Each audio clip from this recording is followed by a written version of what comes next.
ওনাদের যে দাবিগুলো আছে এই দাবিগুলোর সাথে বৈষম্য ছাত্র আন্দোলন সংহতি প্রকাশ করেছে। এই কারণেই ওনারা যেহেতু মিটিং করতে চেয়েছে সেই জন্য হচ্ছে আজকে এখানে আসা ওনাদের সাথে।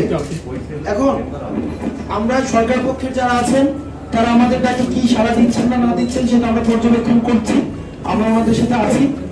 আর আপনাদের কাছে অনুরোধ, মিটিং শুরু হয় নাই, মিটিং যখন শুরু হবে আপনারা গ্রুপটা একটু ছেড়ে দিয়ে। এখন যে একটা সমস্যার সৃষ্টি হয়েছে ওনাদের আসলে প্রতিনিধি কারা এই বিষয়ে একটা হচ্ছে একটা বিভ্রান্তিকর একটা সিচুয়েশন তৈরি হয়েছে। তারা মানে মূলত হচ্ছে একটা কন্ট্যাক্ট পয়েন্ট প্রয়োজন হয়।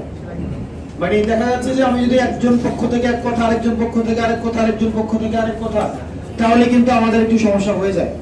এখন আমাদের যদি আপনারা একটু প্রতিনিধি দিতেন, যেমন গতকাল আমরা ওনাকে পেয়েছিলাম কিন্তু আজকে আবার ওনাদেরকে পাচ্ছি, এলোমেলো হয়ে গিয়েছে।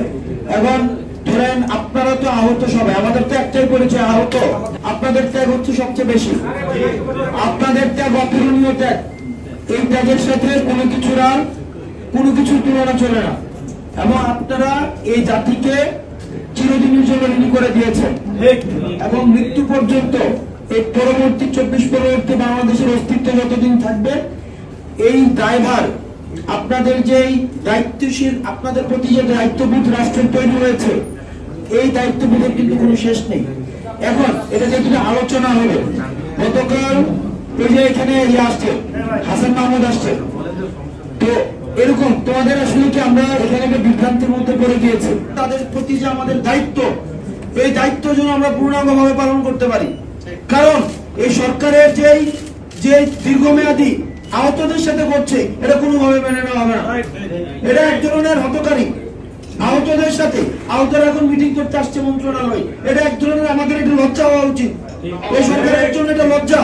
আজকে 3 মাস পরে আহতরা হচ্ছে ন্যূনতম চিকিৎসার জন্য আসছে। তো যাই হোক, আমরা এখান থেকে একজন প্রতিনিধি আমাদের লাগবে যে লিস্টে অন্তত ঠিক করে দেবে। কারণ আমি ইতিমধ্যে খবর পেয়েছি আহতদের, এবং এখানে আপনাদের মধ্য থেকে আমাদেরকে জানিয়েছেন এই যে হাসান মাহমুদ আমাকে গতকাল বলেছে, ভাই এই আন্দোলনে ইতিমধ্যে অনেক বিভিন্ন ভেস্টেড গ্রুপ ঢুকে দিয়েছে। এই যে হাসান মাহমুদ তুমি আমাকে জানাও নাই? হ্যাঁ জানিয়েছি। এখন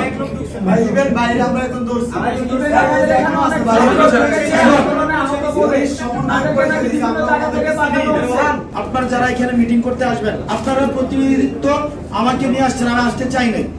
আপনারা কিন্তু এই যে এখানে আমাকে গতকাল থেকে শুরু করে আপনারা জানেন গত 2 দিন ধরে এই আমি রাস্তার মধ্যে ওদের সাথে আছি। তো সেই জায়গা থেকে আপনারা যেহেতু নিয়ে আসছেন, আপনারা একটা প্রতিনিধি বলেন যে ভাই এই লোকগুলো মিটিং এ থাকবে আর বাকিগুলো মিটিং এ থাকবে না। ভাই প্রথম কথা হচ্ছে আপনারা এখানে যারা আছেন সবাই 24-এর অভ্যুত্থানের যোদ্ধা।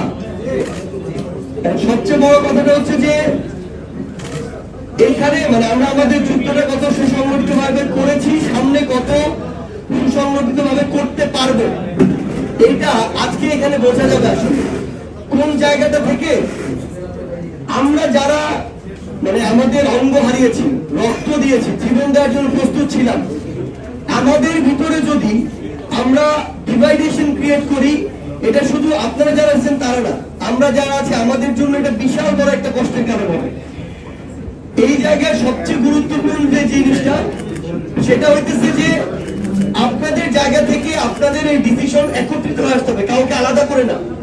এইটা এই ভাই যে একটু আগে বলছেন এটা আসলে কষ্ট লাগে একটু, যে আপনি কি আহত, মানে ফ্যাক্ট হচ্ছে ভাই আমাদের এই ভয়েস আমরা যারা আছি সবার ক্ষেত্রে ততটুকু সফট থাকতে হবে। সবাই এখানে বীর যোদ্ধা, সবাই এই যুদ্ধে আহত।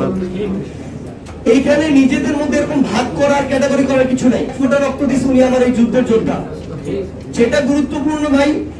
যে কোনো একটা জায়গায় যদি আমরা কথা বলি 50 জন একসাথে কথা বলা টাফ। সবচেয়ে গুরুত্বপূর্ণ যে জিনিসটা হতে পারে যে আমরা আহত যোদ্ধা ভাইরা সবাই যারা এখানে আছি, প্রয়োজন হলে আপনারাই এখানে আগে নিজেরা বসবেন, বসে একটা কাগজ কলম নিবেন যে আপনাদের চাওয়া কি। এই যুদ্ধে যারা জীবন দেওয়ার জন্য প্রস্তুত ছিল তাদের ওইটুকু বিবেক আছে যে খুনি হাসিনাকে, একজন খুনি হাসিনার স্বৈরশাসক ফ্যাসিস্ট চিন্তা করতে পারে, তার ওইটুকু বিবেক আছে আমার কি প্রয়োজন, রাষ্ট্র আমাকে কি দিতে পারে, কি দেওয়া উচিত।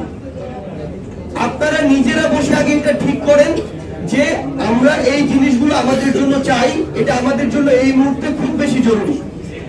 এই জিনিসগুলো আপনারা সবাই ঠিক করে আপনারাই বলেন যে আপনারা যাদের ডাকে রাজপথে নেমেছিলেন তাদের সহ বসবেন, না তাদের সাথে আমরা সরকারের কাউকে আপনারা বলেন আমার এগিয়ে রাখবেন, তাদের সাথে বসে আপনাদের একটা টিম